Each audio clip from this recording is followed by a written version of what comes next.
So I think we all know who that wish is going towards after this tournament when Universe 7 wins. Let's get right into it. This is the Dragon Ball Super 127 review. I'm your host and the #1 anime gaming and Dragon Ball channel on YouTube. The name is Perfection, and let's get right into it. So this episode was really good. Now I do have my discrepancies with what went on in this episode, and I will get to it, but overall this was a really good episode of Dragon Ball Super.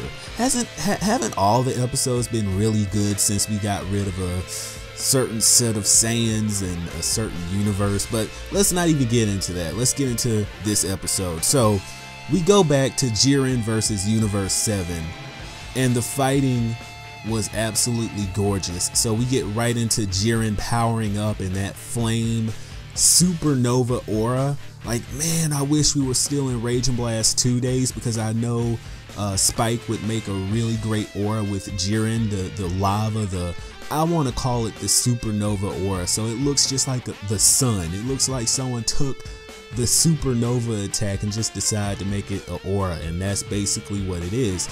He powers up and then it disappears, and I don't know whether Jiren is at 100% or is this just him getting started, like maybe halfway, because I think, and this is just me, I think they're saving his 100% for when he faces Goku in the final battle. But hey, he's going all out. Vegeta comes in, he's popping his mouth off, blah blah blah blah blah, yada yada yada. It's like this guy, and he never learns his lesson. Like, you always pop your mouth off to the main antagonist, and what happens? So Jiren goes in, he starts to body Vegeta. Android 17 hops in, and it's just like Jiren is the only character bodying 3 characters who are confirmed beyond Super Saiyan Blue level. 17 is definitely either at or beyond Super Saiyan Blue, and of course Vegeta and Goku are both beyond Super Saiyan Blue, and Jiren is casually fighting them off. I mean, this almost reminds me of Broly back in his first movie, where he's just dodging and bodying all the Super Saiyans and Super Namex with almost no effort. That's what Jiren reminds me of right now.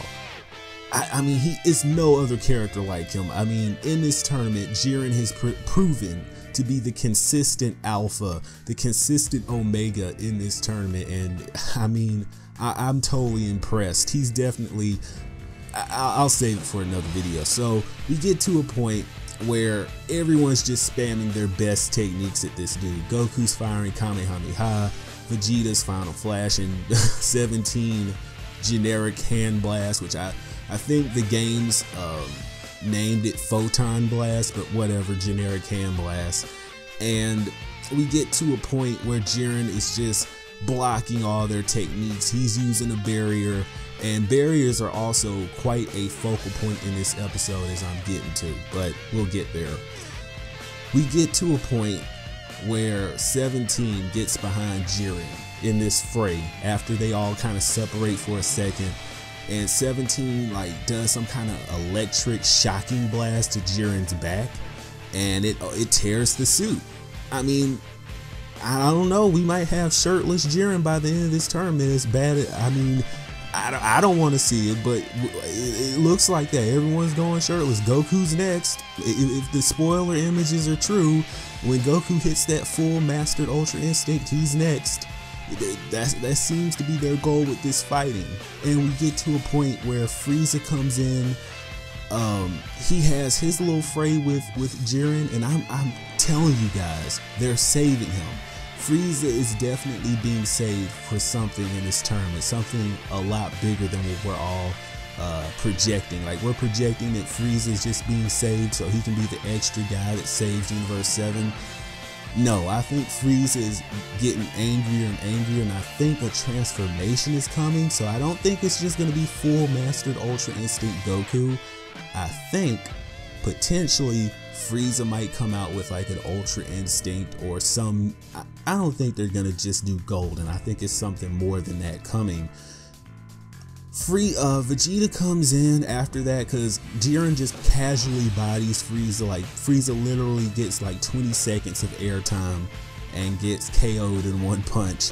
And I see where people are kind of drawing comparisons to One Punch Man and Jiren, because Jiren has a one-hitter quitter.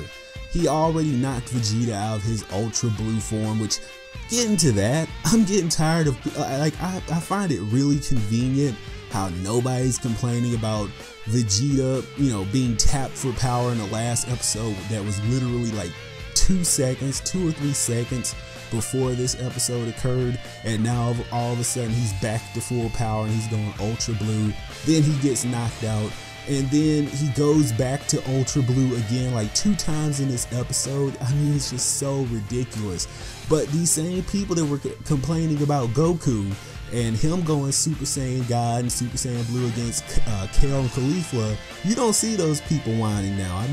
I mean that's so convenient to me that those people aren't in pocket. But we get to another point where Jiren knocks Goku out of Blue State. Like, he falls to the ground, he gets knocked out of Blue State, and then Golden Form Frieza gets knocked out of Blue State, and it comes down to 17 and Jiren.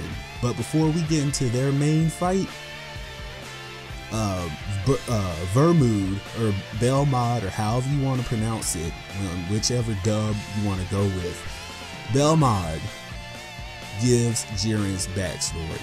And this backstory, it kind of makes me think of Madara Uchiha. The more that I hear about Jiren's backstory, his personality, his power, his showings of power, the more that I see that he's more and more like Madara Uchiha.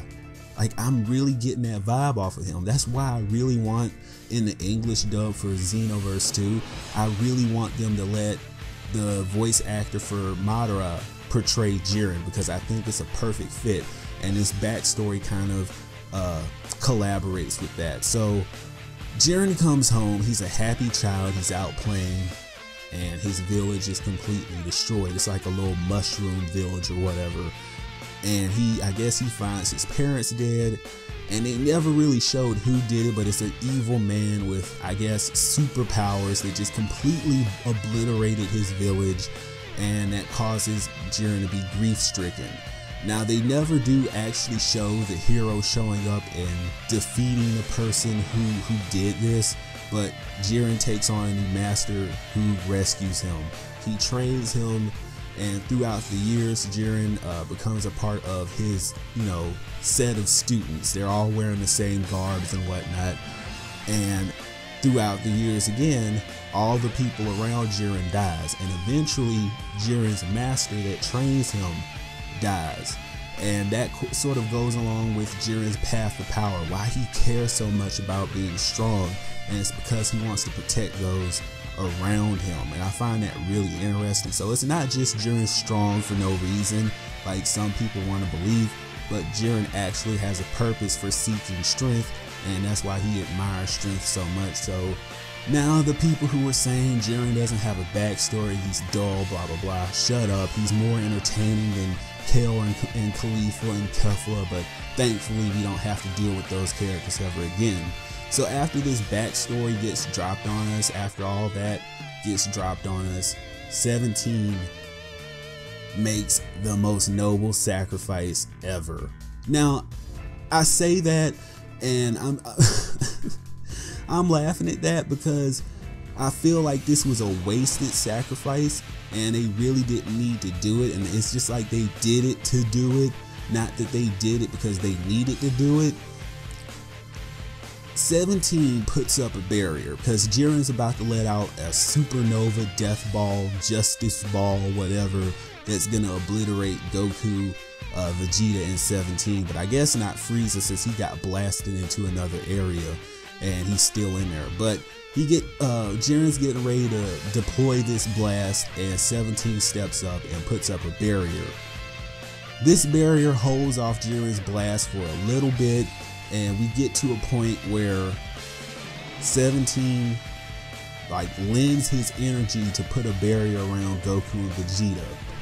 This protects them, and this is where it pisses me off. I'm getting to it. 17 detonates himself. They don't say why he detonates himself. It's just that he detonated himself. And I guess they wrote themselves into a place where they say, okay, we can't have Jiren just straight up kill 17, so we're gonna just throw in this excuse that, oh, well, he detonated himself and blah blah blah. But what was the purpose of doing that when in the last episode you have Vegeta use a technique that is explicitly for killing himself and he survives that, but 17 uses a detonation to defend against the... I don't know why they did that. And it was like, if you were just going to eliminate 17, you could have just eliminated 17. There was no reason to kill this character off outside of just doing it to do it. I'm really sitting here trying to figure out why. Like, you could have just had him sitting in the stands, and for everything that 17 has done, he does deserve commendations from Beerus, Whis, everyone, because he went above and beyond. But when I look at this sacrifice, it's still dwarfed by what 17 did in GT. And if you didn't know, when 17 merged with the other 17 and became Super 17, the only reason that Goku at Super Saiyan 4, the only reason that Goku could even overcome that 17 was because on the inside, from the 17 that we're familiar with, the one that was from Earth and made on Earth, started to take control of the fusion to expose the weakness of Super 17, and that was the only reason that they got through that conflict. So I think that that sacrifice was more noble and, you know, was worth it, you know, in comparison to this one, because this one was just done, I guess, for shock value. I don't know, but it was really stupid. And here comes why it's really stupid. Let's put the icing on the cake. So after 17 sacrifices himself, right? Goku and Vegeta get back up. I guess they're mad now because their buddy is destroyed, and they both transform. And I'm sitting there like, you guys just a second ago couldn't move. You were done. I guess you were paralyzed or whatever. But obviously you were okay because you get up a second later and you transform into your tip-top forms. So that sacrifice looks even more idiotic because it really wasn't required. It made zero sense. It was just done for shock value. 17 could have just been sitting in the stands like, okay, I shielded them and I got blasted out the ring, whatever. It was really not required. So now we're getting into the last 4 minutes of the Tournament of Power. And the next episode's previews, it looks like it's the end for Vegeta. Vegeta is getting the crap kicked out of him. He's getting beaten so bad that he's getting eye swelling. And we've never really seen eye swelling in Dragon Ball, especially Dragon Ball Z and Dragon Ball Super. This is a very rare occurrence and it's being taken seriously. It's not a comedy moment. This is Jiren just dabbed Vegeta's eye. So things are getting serious and it's looking pretty good. So this episode, I don't know. I would have to give Dragon Ball Super 127 an 8.5 out of 10. It was a good episode. Jiren's backstory finally revealed, but I don't agree with 17 sacrificing himself. It doesn't make sense. It was just done for shock value and I'm not impressed. But other than that, great episode, great animation, everything was tip top. Let me know what you think in the comment section below because I really like this episode and I would like to know how you guys feel. So I've been your perfect being and the #1 anime gaming and Dragon Ball channel on YouTube. If you are new to this channel, go ahead and hit that subscribe button and also click that notification bell so that you do get all the updates for this channel as they become available. Don't forget, join the Discord, become a part of Perfection's Discord server so that you can interact with me and other perfectionists in the server. Also, if you would like to become a true perfectionist, a Shin perfectionist, by supporting the channel on Patreon in the link below. Remember, my policy is that you will not be any less of a perfectionist if you cannot support the channel. That's just for people who would like to do so. So with that, I will see you in the next video and in the next Dragon Ball Super review from the #1 anime, gaming, and Dragon Ball channel on YouTube. The name is Perfection.